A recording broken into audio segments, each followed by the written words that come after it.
On this week's episode of Garage Talk, there's a little bit of NASCAR to talk about, not much. Bottom split went to Lime Rock, and then the fiasco at Kansas on Indy Racing World Series. Me not being smart. Yeah, and good week for television. We'll get into that and more right now.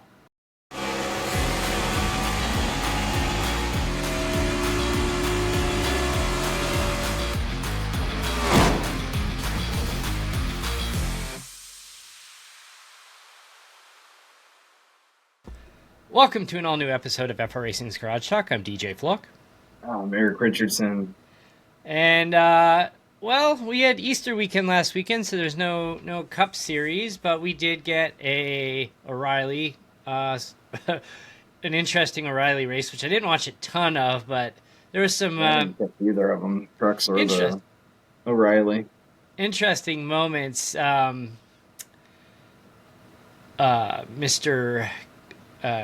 Mr. Cletus ran he signed a deal to run Talladega with Richard Childress. And he was given clearance by NASCAR to run short tracks in the O'Reilly cars, and he ran Darlington to try to qualify or try to show NASCAR he's ready to go to Talladega in an O'Reilly car. And he comes out and does the ARCA race. He finishes fourth. Good for him. Congratulations. That was awesome. And he came back out on the O'Reilly and tried to send it 3 wide like right away and spun himself. And next day, 4 times. Yeah, something like that. So the next day, he posts a message to his social media saying, NASCAR said no. They told me they need to see more from me before they are going to give me clearance to run the O'Reilly cars at Talladega. So, he said it is what it is. He did have an interesting message. He's like, yeah, my goal when I started this was not to come out here and rush to the top as quickly as I could. He goes, I was going to try, but I knew that wasn't really realistic. And the balance of things. Yeah, I mean, it's very raw. Like, you could tell just watching. He's very raw. I mean, I think it's really cool what he's done, and I think the people that are criticizing him for not working his way in, I think that is pretty rich coming from a community that is largely, maybe not largely, but increasingly becoming more the children of wealthy people. Yeah. I mean, there's a lot of drivers in there that would be nowhere close to sniffing the Truck Series, and to the lesser extent, the O'Reilly Series, without some of that parental cash, or grandparent cash. Yes, and it's at every motorsport level, not just NASCAR. It's IndyCar. It's Formula One. Oh yeah. Racing is a wealthy person's sport because it is expensive. It's very expensive. And if you're not bringing money to the table, you don't get a ride. And it's like, you wonder why some of these sponsors are following these people around. It's like, there's a good reason why this person's running 35th every week, but has the same sponsor on his car every week. And it's mom, dad, grandma, grandpa, aunt, uncle. Yep. Oh, man. But, yeah, well, nothing new there.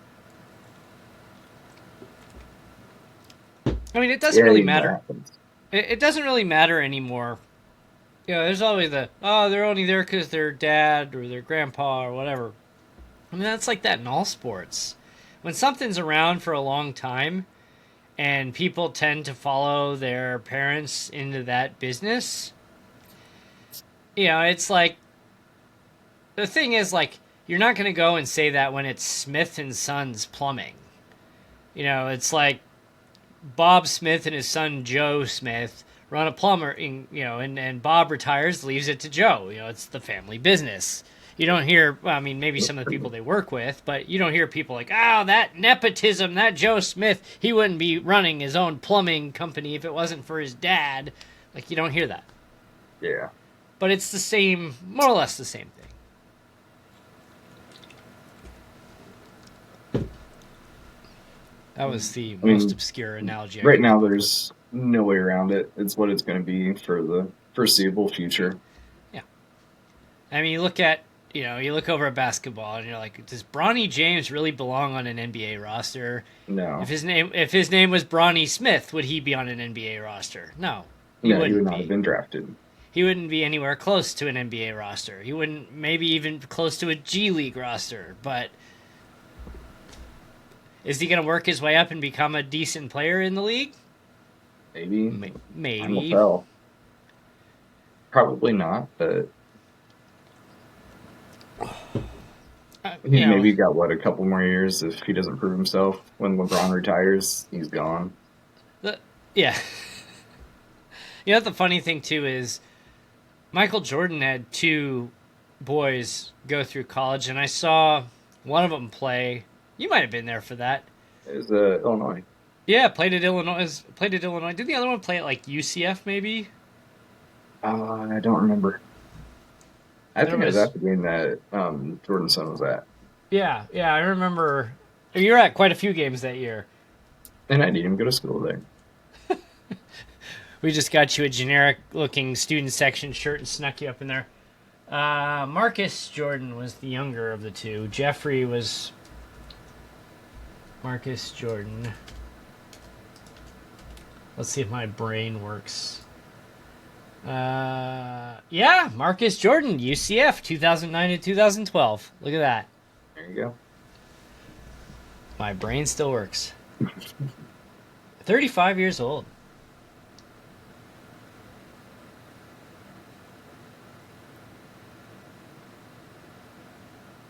It would have been funny if Michael Jordan was at the game that we were at. I forgot. I forgot about this. So UCF was an Adidas school when Marcus got there. And he's like, I'm not wearing Adidas. It's like, the name, man. It's the name. And apparently, like, he refused to wear it and wore his Air Jordans instead because why wouldn't he? And apparently Adidas got so mad at the whole thing that they terminated their sponsored deal with UCF over it. My dad, his royal airness. I'm wearing his shoes. Yeah. My dad's shoe line is worth more than your entire company. Deal with it, Yeah. Did you ever own a pair of Air Jordans? I have one pair of Jordans. Currently? Yeah, they're old now, but I do have one pair. I think the only pair of Jordans I ever owned, I think I was in elementary school. And there's that was a couple of pairs I would like, and one's from the mid-'90s. If I could find a pair of those, I would take them. Like, the thing with me is, like, maybe this is the Indiana redneck in me. I hate wearing shoes. When I lived in the Midwest, I would be barefoot walking around everywhere. But then I moved to Phoenix, and you can't walk barefoot on pavement, especially from May to October. It gets hot enough to melt car tires. So. Yeah, unless you want second-degree burns on your feet. So at least, like, I have a pair of flip-flops now that I'll wear when I go outside. But No, it gets hot enough. Have you tried frying an egg on your sidewalk yet? It doesn't work. Although there is the one where you can take a sheet of, like, you take those, the tubes of cookies and you cut you slice them, and then you put them on a baking sheet and then set them in your car, and you park your car outside in the sun all day, and you come out and you'll have cookies for you. Make the car smell good.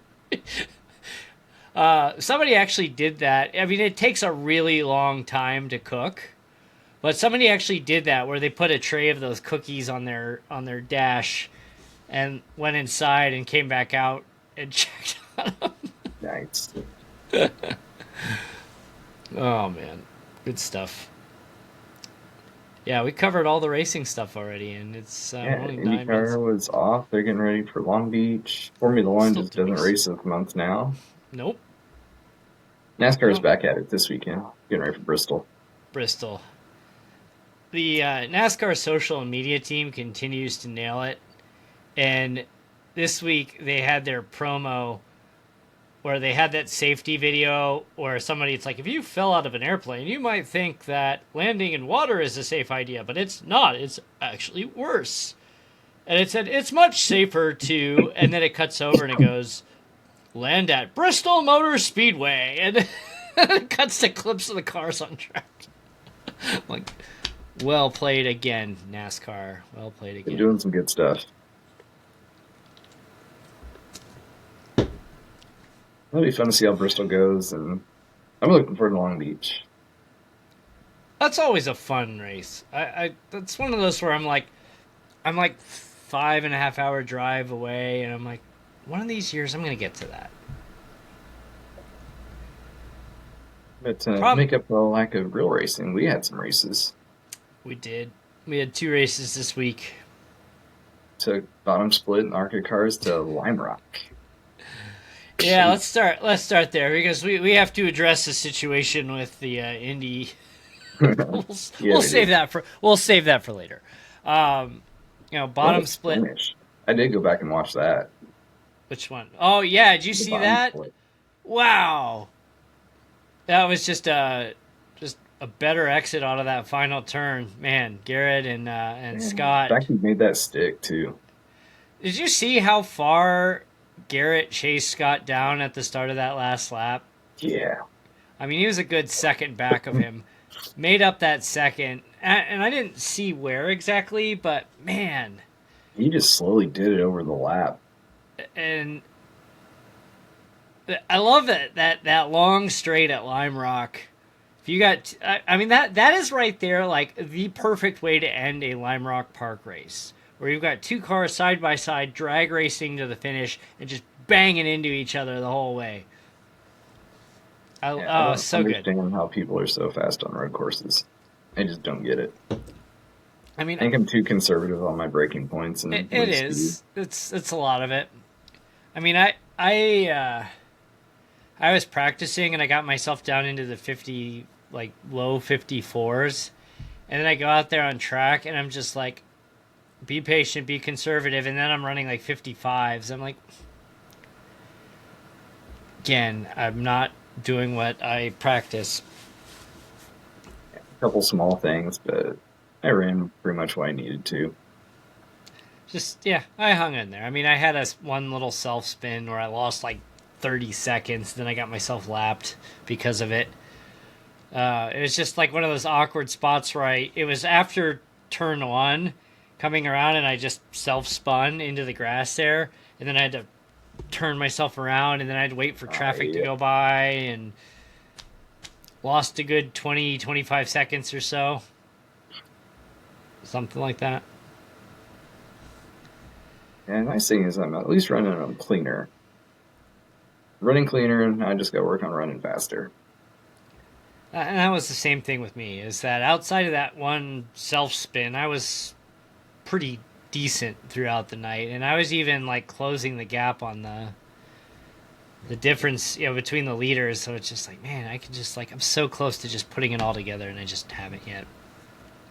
Well, at least the nice thing is there's no more road courses on this season of bottom split. Though we do have 2 coming up on Indy. We got Long Beach next week, and then a couple weeks later we got St. Pete. Yep, and then we hit St. Pete week 2 of Wednesday Night Dash. We got St. Pete week because... And St. Pete doubleheader, trucks and Indy. How We've heard that before. Yeah, where have we heard that one before? But it's... Yeah, I've got some work to do there. I've been working on Long Beach, trying to just... I've got my time down. My concern is that when I start to push a little harder, especially when you get to the convention center turn, which is turn 6. I can't remember. When you go under the walk bridge and you're running along the convention center. Yeah. that turn, I either lose a bunch of time or I pop the wall. And I'm just like, I can't do that. Like, It's easy to lock up at Long Beach. it's a fun course, and it's like I do have fun running it. I mean, there's a you've got that, especially after the last turn.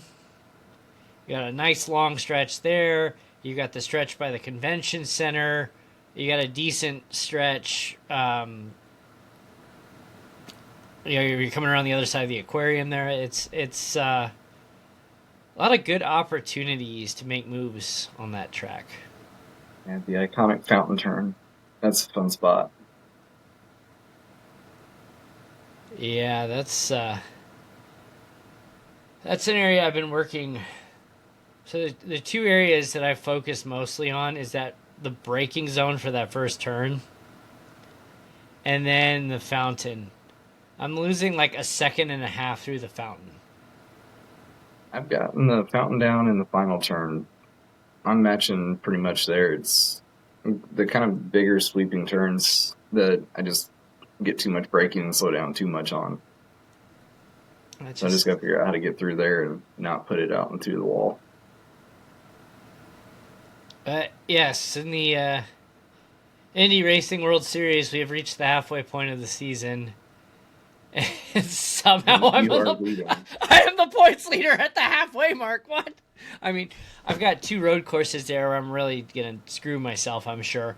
Ewan's nipping at you, and we know he's going to do very well on the road courses, more than likely. Yeah, so it's just like, we're going to talk. We went to Kansas this week, and it was one of those where I was just kind of laying back the whole time, doing a little bit of fuel saving, see if this is going to turn into a fuel mileage race. But I was, I'm hanging back there the whole time, just kind of waiting to pounce.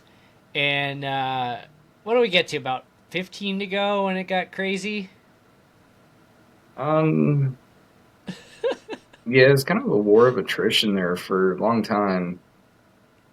But from about 30 to go, we were just running. Then I think it's about 15 to 20 to go. I was starting to kind of look around to the outside as I was running fourth in line. I was hanging there right behind you, and you even said it too in the Discord. Like, what? I was making you nervous that whole time. I'm just watching you. I was using hybrid to defend, as I knew I had to keep that spot because I could not move forward in fourth spot. There were a couple of times, like, you could really, like, I figured it out, and I did it a couple of times, and then the one where I made my really big run, it was on, like, lap 98 of 100, and I used the hybrid and just launched myself on the outside on, like, turn 3, and just blasted past you, and I'm moving up, but then Hunter was right behind me, who had an even bigger run, and just right into the back of me. Hey, you know what I found? I could get that run off of 2, but it would stall out in 3.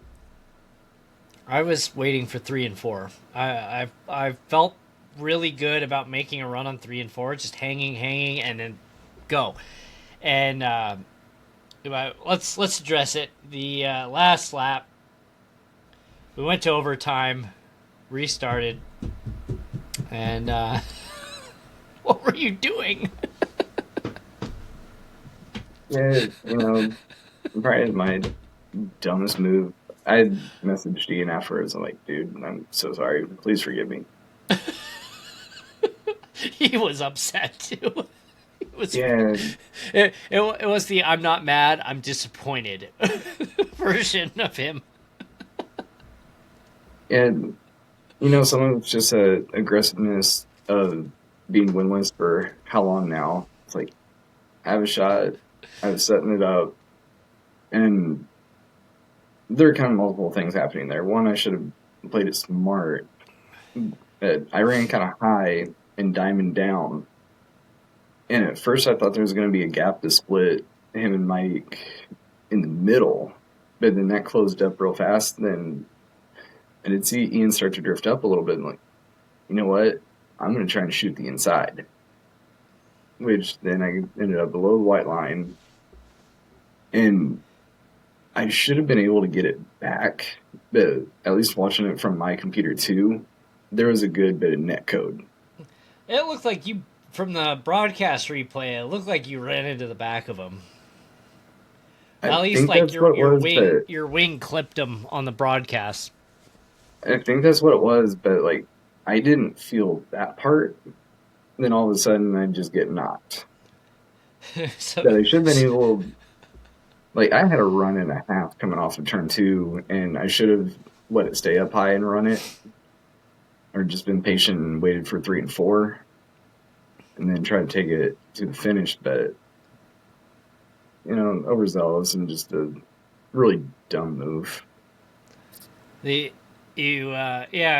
cleared a path for me, and it's like that was on the backstretch of the final lap, and you know, I'm getting myself set up for one of my turn 3 launches, and Mike Deitch, who ended up, congratulations to him, that was his first league win, comes around 3 and 4. I'm prepared to do one of my outside launches on 3 and 4, goes right to the apron, and as soon as he went to the apron, I'm like, crap, there's no way, and tried to get down lower, and I couldn't, and I think what was the final gap? It was like 99 thousandths of a second or something like that. He got me by. Yeah, it was pretty close. Yeah, I'm just like, I should have just been smart and.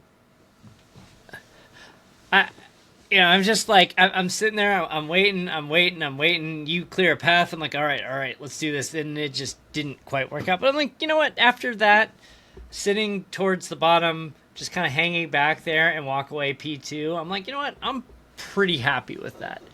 The highlight, though, was so Jacob Barker was fighting Ian towards the end, and he went down, touched grass on that final lap, and spun himself. Managed to not keep it out of the wall, avoid every contact. Comes around, finishes P3. Now goes into the post-race interview, and the first thing he goes is like, I'd like to apologize to all my competitors out there for being a dumbass, driving like a dumbass. I'm so glad I was on mute at that moment, and I just like spit water everywhere as he said that. As a league admin, I'm probably more than likely giving myself an EOL at Long Beach. I'm probably going to take an EOL regardless, aka I'm not going to qualify. Penalty. I mean, it happens. It was an incident. And it's an overzealous, aggressive move. And usually they say if there's a gap, you're not racing if you don't go for a gap. No. There was a gap, like a third of a car width that I was going for. I still got my Carson Hocevar if gap car. I've left this up here. I'm surprised it's still up here. It's just like I printed it off and I just taped it to the display case behind me. What's behind that? Oh, that's the other Circuit City car, and I'm covering up one of my Jeff Burton Exide batteries cars. So I was in a meeting at work, and my work computer's right here, and it's kind of aimed right at that, and I didn't have my blur on at the time, and somebody who's a big NASCAR fan saw that in the background, and they just started laughing. Like, that's pretty funny. Yeah. It is pretty funny. Hey, Kansas was definitely a tornado of a race. The 150.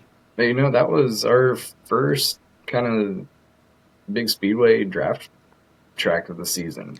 And we got Las Vegas coming up. Las Vegas is going to be a lot of the same thing, and I will not do the same thing again. I mean, if you're going to clear a path and let me finish, on the podium, I'm not going to complain about that. Hey, I tried to get all 3 cars out of the way to get you a win. No, I you did. tried. No, that did not happen. No. No, that did not happen at all. It was me being an idiot, and unfortunately, I collected again and all that. Oh, yeah. But, you learn from it, you move on, and I mean, it's racing incidents happen. I mean, I had my stupid moment at Indy where I thought I could make it stick in 1 and 2 and bounced off the wall, and whoops, it happens. So we're hopefully at 1-1. some point in this calendar year, I can find another win, get back to the victory circle. You gotta But snap do it that the right streak. way. I mean, like, But we figured season 3 was my last one. yeah, season 3. Season 3 Iowa. It's almost 2 years to the day. Just a couple weeks from now. It's not gonna be Long Beach, I don't think, but No, it's not gonna be Long Beach or St. Pete. no. Well, we got Indy, we got Vegas. Let's not try to send it 3 wide. Actually, that's the second time you've done that for me, where the Indy race I left on the podium thanks to you trying to stick it 3 wide on the final restart. No, Indy, when I got blown up there, I was 2 wide to the outside. Was it 2? I thought you went 3 wide there. No, somebody else forced it 3 wide. Oh, was it? Okay. I forced it I was 2. about to say, you went Cletus on us. No, I put it 2 wide, and knowing the setup and where I was, I knew I could make it stick. I just unfortunately got into a 3 wide spot outside at Indianapolis, and that will never work. No. But 2 wide Too narrow. is New Garden-esque.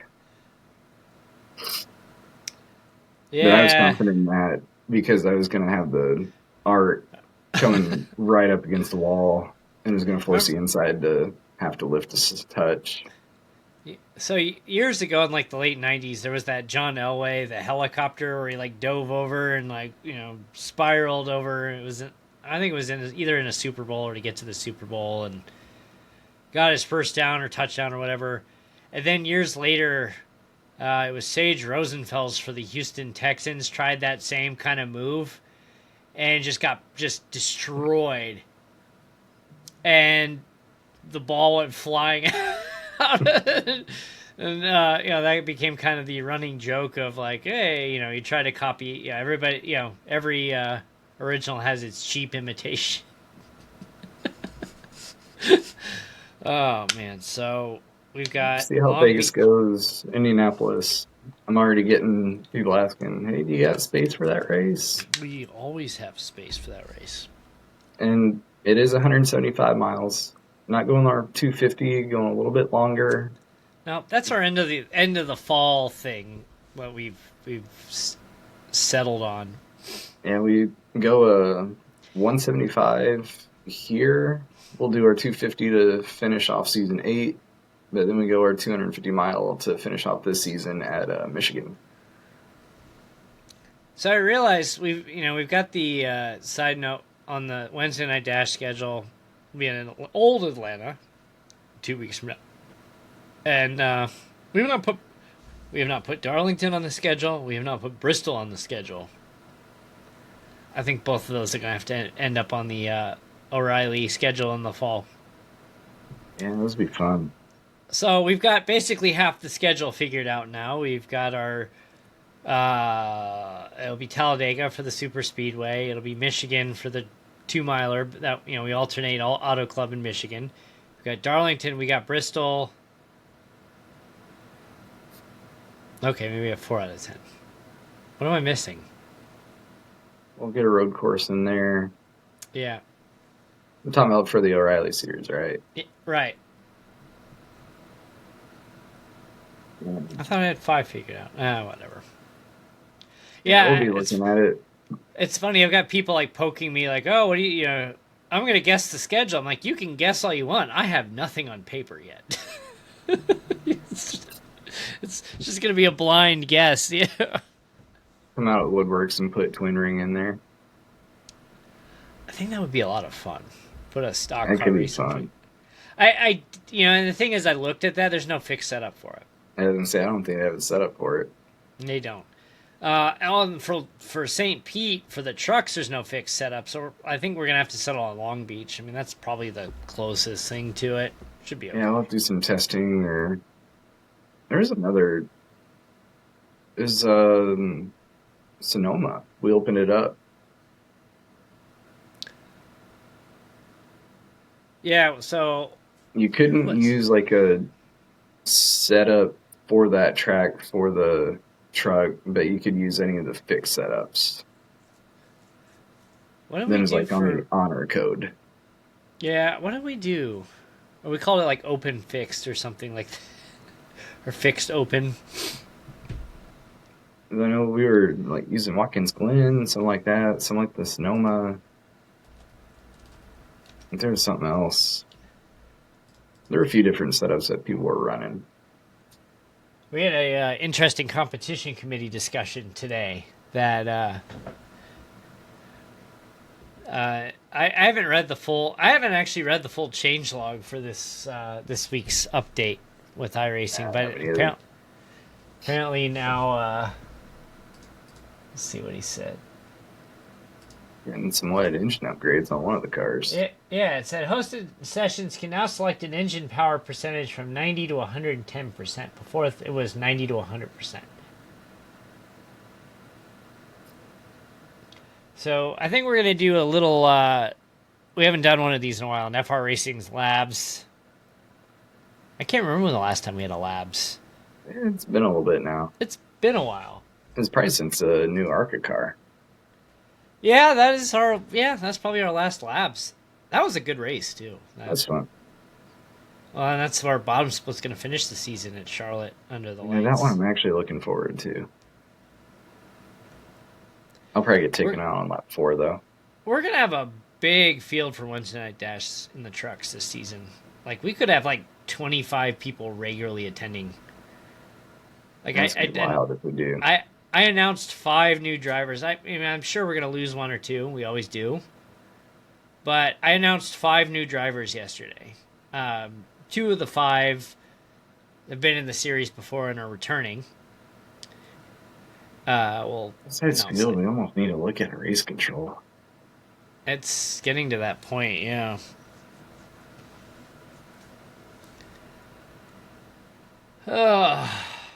We actually needed that last night at Kansas.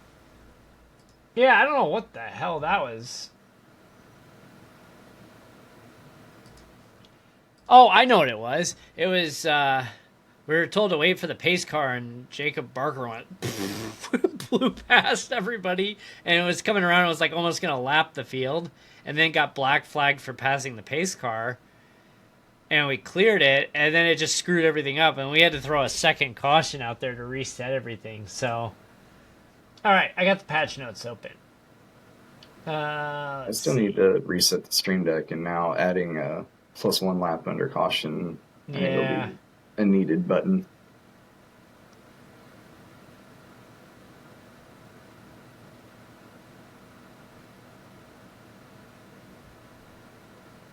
Windshield reflections have been improved in the O'Reilly cars.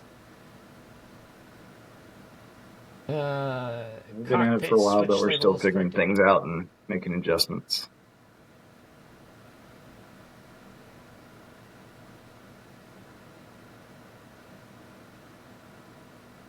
Nobody ever said we were the smartest at what we do. I mean, our whole tagline is we're a couple idiots, so, you know, that's what it is. I proved it last night. All right, so I think we're getting ready to wrap here. We're keeping it relatively short this week because there's not a ton to talk about, but great week for TV, by the way. For those in the NASCAR world, Frankie Muniz is long-awaited return to television as Malcolm in the Middle, the 4-episode reunion, reboot, whatever you want to call it. Comes out Friday on, I think, Disney Plus, I believe. I do have that.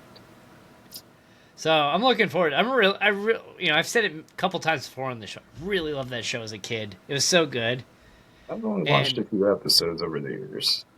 It was so good, and I think I just related to it because it was just a very accurate representation of my childhood home, just the insanity of our household.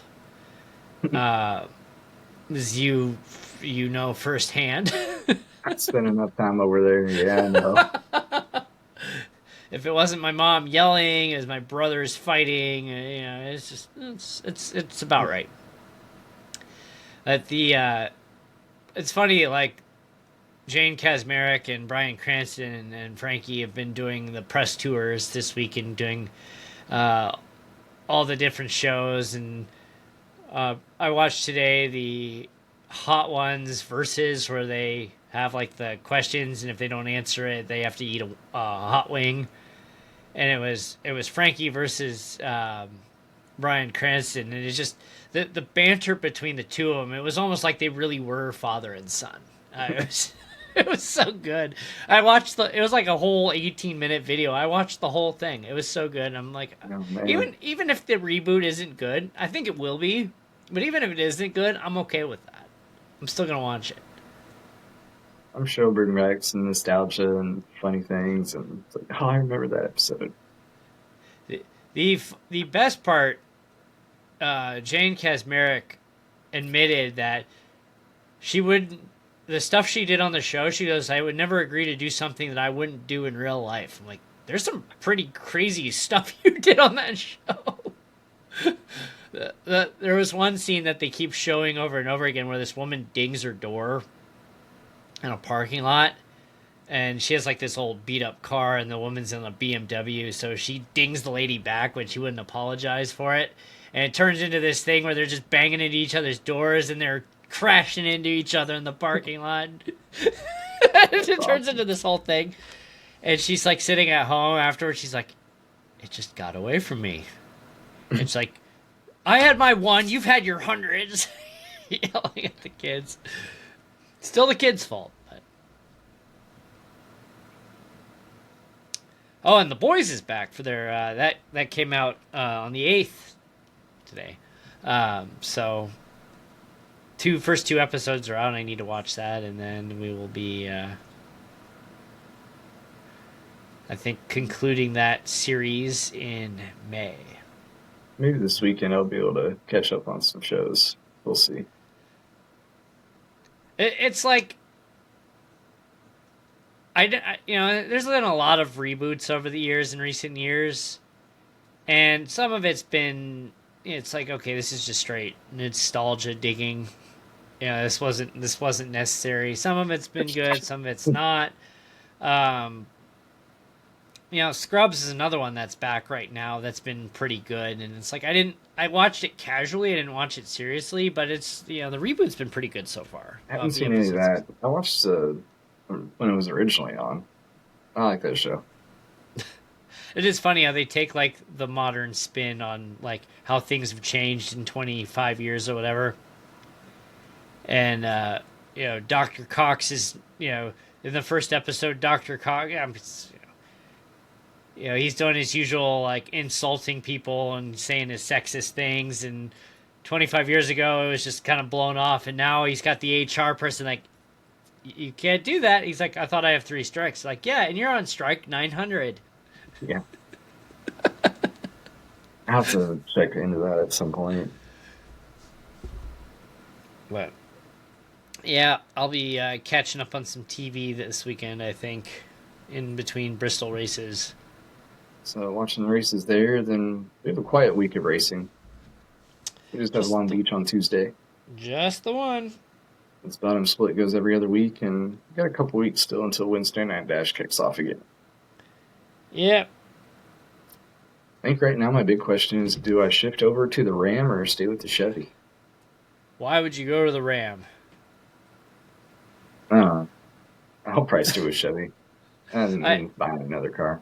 You gotta go to America's best-selling truck, the Ford F-150.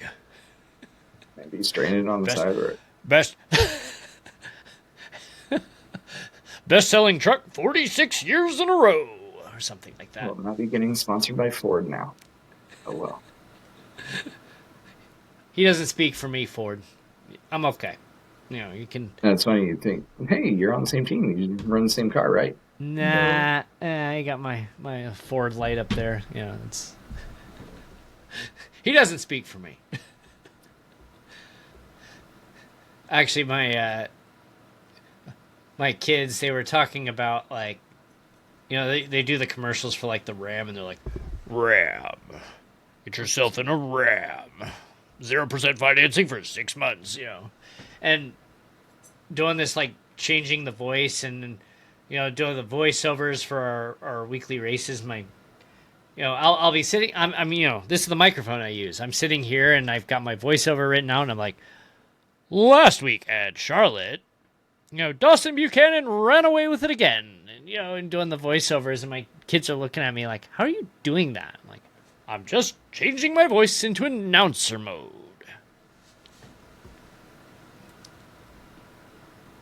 Let's see. Yeah, Long Beach. Tune in. For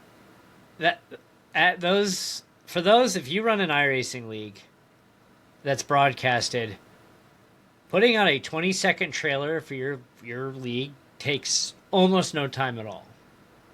With Wednesday Night Dash, I just grab footage from the practice. I grab the first and last lap from the previous race. I put that in a 25-second trailer. Tell the story. What happened last week? What's going on this week? And takes no time at all. I probably spend maybe 15 minutes most per video.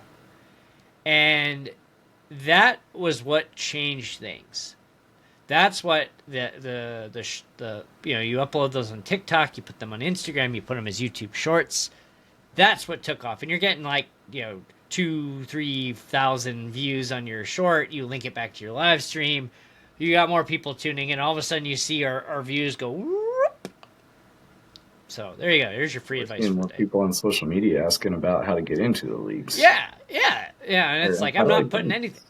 I'm just wanting you to watch it. It's like, hey, you want to drive with us? That's cool too, because then you're going to tell your friends and your family, and you got another 5 or 10 viewers you're bringing to the table for us. So it's like, yeah, great, awesome.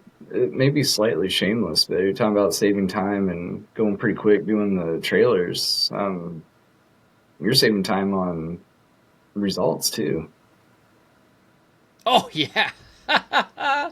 Oh, I'm so pumped about this. On the so iRacing has an automated, they have an API where you can pull data from their side. You have to have a set of credentials, and somebody went and kind of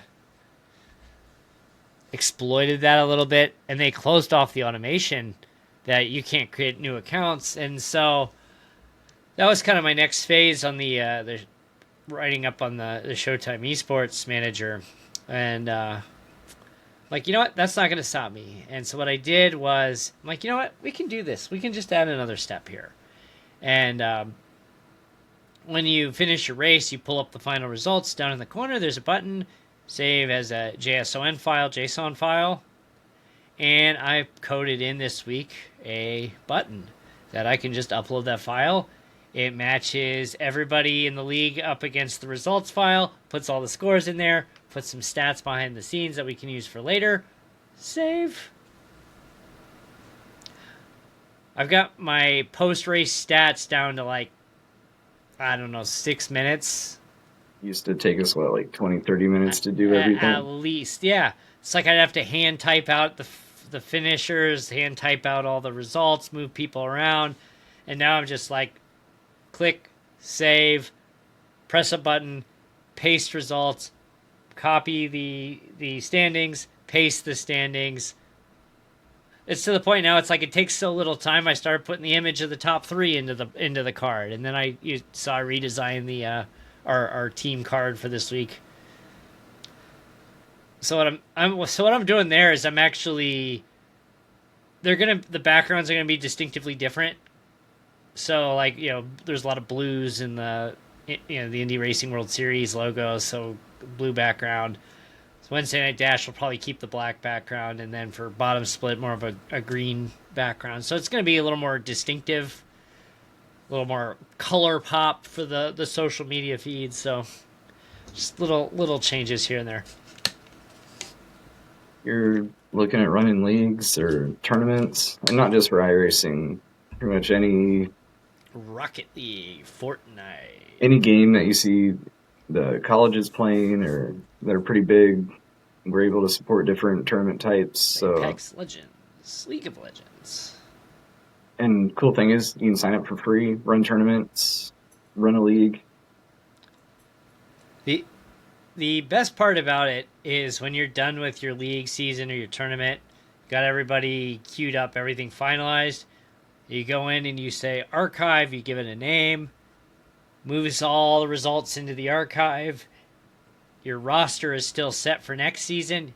You're ready to go. Go ahead and put that new season in, and you're on your way. And it's been life changing as far as like, I mean, that might be a bit of an exaggeration, but as far as the amount of time I'm spending prepping before and after, way down. Feel free, if you're using it, checking it out, let us know what you really like and let us know what we can improve. ShowtimeEsports.com. The whole project is a work in progress. I mean, it started out as I'm sick of maintaining league files in Excel. We moved it to the web. We've automated a lot of things. You can pretty much do everything in one central location, and it is nice. It's fun to use. It's like, I hope everyone else feels that it's as useful as it is to me, because it's pretty darn useful managing your league. And like you said, you can start your first league or your first tournament for free, and you run multiple seasons. That's going to stay free. You just have that one league. Sign up for free. You have nothing to lose. Check it out. Showtime Esports Manager. That's right. ShowtimeEsports.com. At Showtime ESG. We were talking about, too, actually, real quick before we wrap. We've said that now, like, I think 3 times. We're going to host some other games. We're looking at expanding in the gaming world a little bit. We experimented last summer with some Rocket League stuff that I think we're going to try to get going again. I think we were pretty close. We had a little, actually that was part of the driver for the Showtime Esports Manager. The OBS overlays for the broadcasts. The solutions out there were not great, and they were very expensive, or they would take money from you when you would do registrations. So it's like, we could do this better. We can do this a lot better. And it's ways to go. We're still working on it. It's never going to be fully set, but I'm happy with what we've got so far. If we ever said that we were fully done, then we just need to close shop. I'm never done. And quick reminder, too, if you have people signing up for your leagues or tournaments and there's an entry fee, you do keep all of it. We don't take a percent of that at all. Nope. It goes, you go directly to your Stripe account for credit cards. You go directly, you put your PayPal invoice link in there.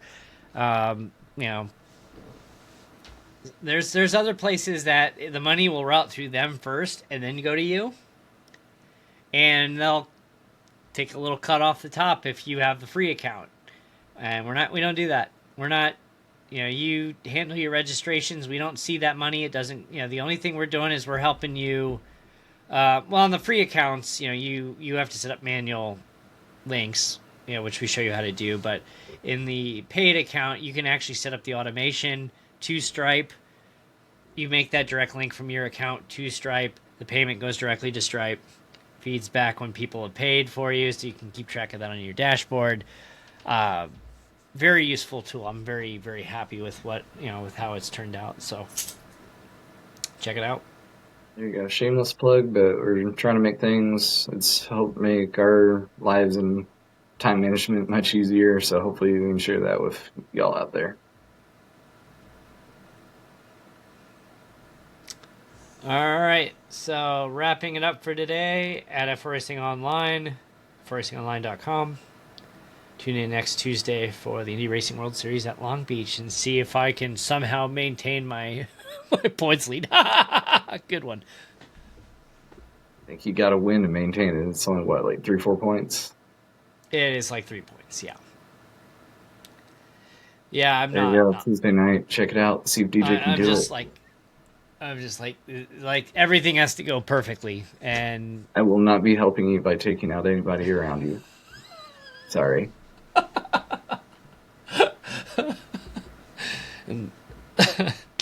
I might get headhunted if I did that. yeah, I think you might get a little bit of payback at some point. I'm sure I'll probably see it at some point as well. No, I could actually say it's payback from Phoenix in our season opener. Oh yeah, which ended up putting Ian, me. you ran into me at Phoenix. He did, didn't he? Yeah. It was not payback. I just I realized forgot about we've done four ovals. I have a first, a second, a third, and I think a sixth. Not too bad. No, I'm. Take it. If I could only do that in a NASCAR, I would be thrilled. But Yeah. We're making progress. The thing too is with the IndyCar and the way the league is structured is there's a ton of strategy in there, and that's where I've like lucked out too. Is that a couple of times I've guessed wrong, and Homestead I guessed wrong. Happens. Yeah, getting those races expanded to be right on the edge of 2 full fuel runs has been very good. I mean, it was the first one that I had at Auto Club a couple of years ago. I was the lone car to stop and put in fuel, and we ran green the rest of the way. And you know what? That it worked out. And that sometimes it will. Most of the time, it probably won't. But hey, that's why we do it. There you go. 20 minutes to close out the episode. Yeah, it is what it is. So It happens. again, thanks for watching. We'll see you next week. Take care.